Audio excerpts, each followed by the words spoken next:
Hey, welcome back to the Comic Cosmos. Today we're reviewing Stargirl Season 1, Episode 11, and giving you an in-depth breakdown, Easter eggs, and theories on the episode. So if you haven't seen the episode yet, I really recommend you go watch the episode, because of course, there'll be spoilers on the episode. Anyway, sit back, relax, and get ready to dive deep into Stargirl Episode 11.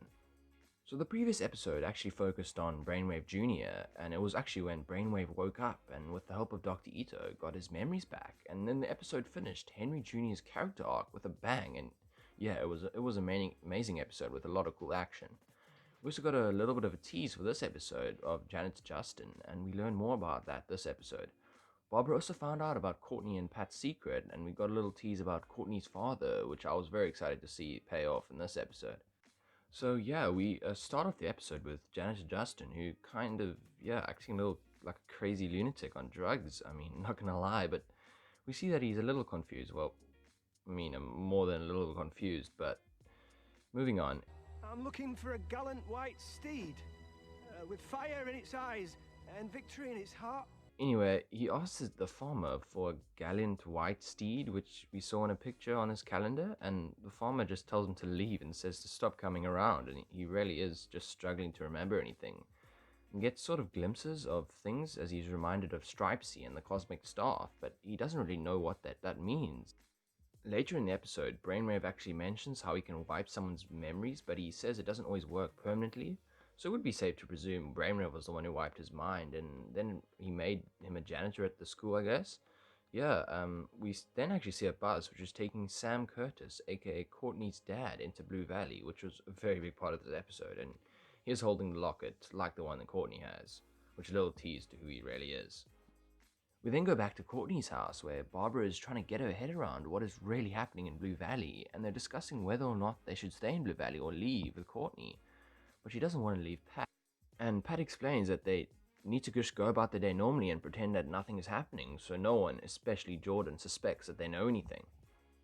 We then get the scene where Courtney meets her father, and obviously she's not very happy and doesn't want to believe that her father wasn't Starman. And yeah, finally she knows the truth. I know a lot of people got annoyed that she kept insisting that he was.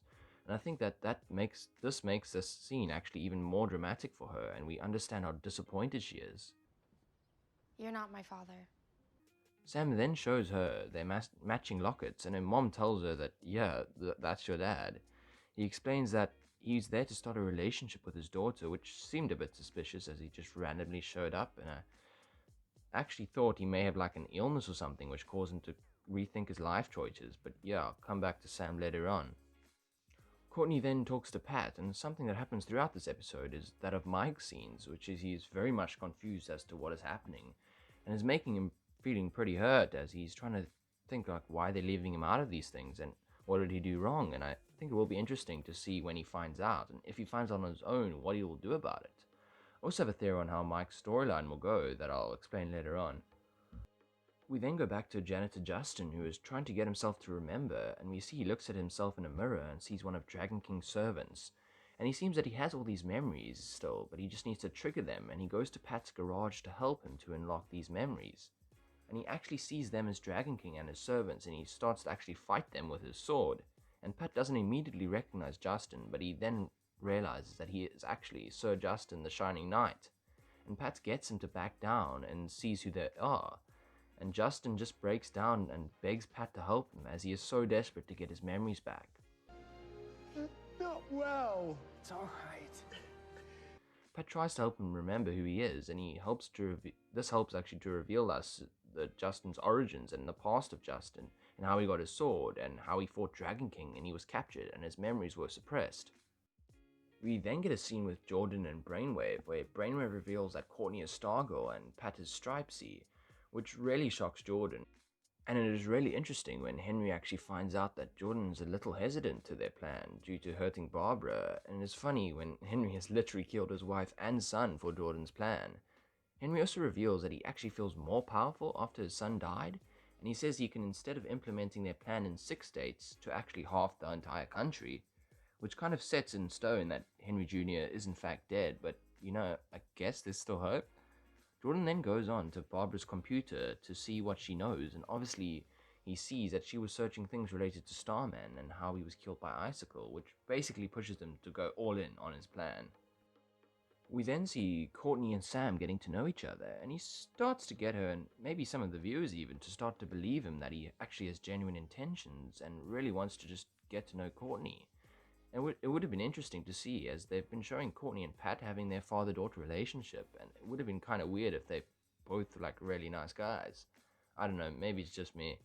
Anyway, so they spend time together, and at the end he actually reveals that he wants Courtney's locket to put a deposit down in the house, which is really when everyone, even Courtney, realizes that he really is just a jerk. As Courtney even explained how she always wore the locket, as it was the only part of her father that she ever had when she was growing up. And she really just sees the truth behind his lies, and all hope that he was a good guy just vanishes. And this was just when really a great scene, and a great job to the actors, especially Breck Bassinger, who really just amazing actor, especially in this scene.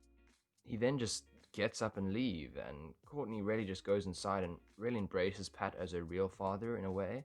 I'm really excited to see their relationship grow through the show, as it really was just a great moment in this episode. This then actually leads Pat to give Sam a fist to the face after we just see the real side of him, as he got what he wanted, so he doesn't really have to keep his act up anymore. And yeah, cool moment for Pat, and don't match this Pat is all I really can say about that. We then get an interesting, pretty twisted scene when Henry talks at his son's memorial service at school, and he actually reveals through telepathy to Courtney that he knows that she's Stargirl, and yeah, she's pretty scared, and it's just like a pretty shocking moment for her. Come after us, please. And she then goes home where she's trying to use the cosmic staff, which she's trying to do the whole time after she found that Sam was actually her dad. And the staff has actually stopped working for her, and she told her friends that she is no longer Stargirl. And she actually believes that the staff is not working for her because it knows she is not Starman's daughter. But Pat explains that it always knew that, but she actually needs to believe in herself, and he repeats what Justin actually said to him earlier, which was that anyone can be a hero.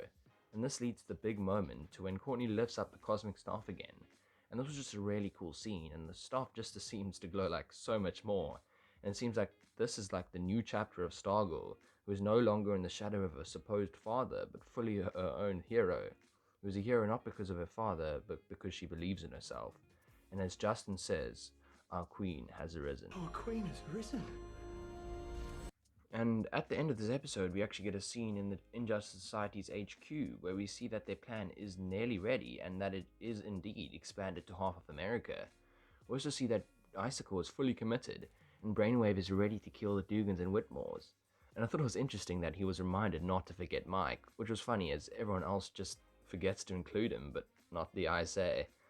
This actually made me theorize that Mike may actually end up getting into danger or even die at the end of the season, as he is wanting to know what is going on and may wander off to find answers and get hurt in the process.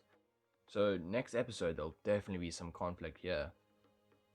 So this episode was just a really good episode. And I know I say this every episode and it just always is. I know there wasn't a lot of action, but I think it was a really nice change and was such an emotionally packed episode, which did a really good job of paying off a lot of teasers from previous episodes, as well as making us excited for the last 2 episodes of Stargirl Season 1. Anyway, thanks for watching. I really hope you enjoyed the video, and if you did, please think about giving us a like and subscribing, and I'd love to hear any of your thoughts on the episode, or any Easter eggs or theories you think we missed. As always, I hope you have a great day. Until next time, cheers.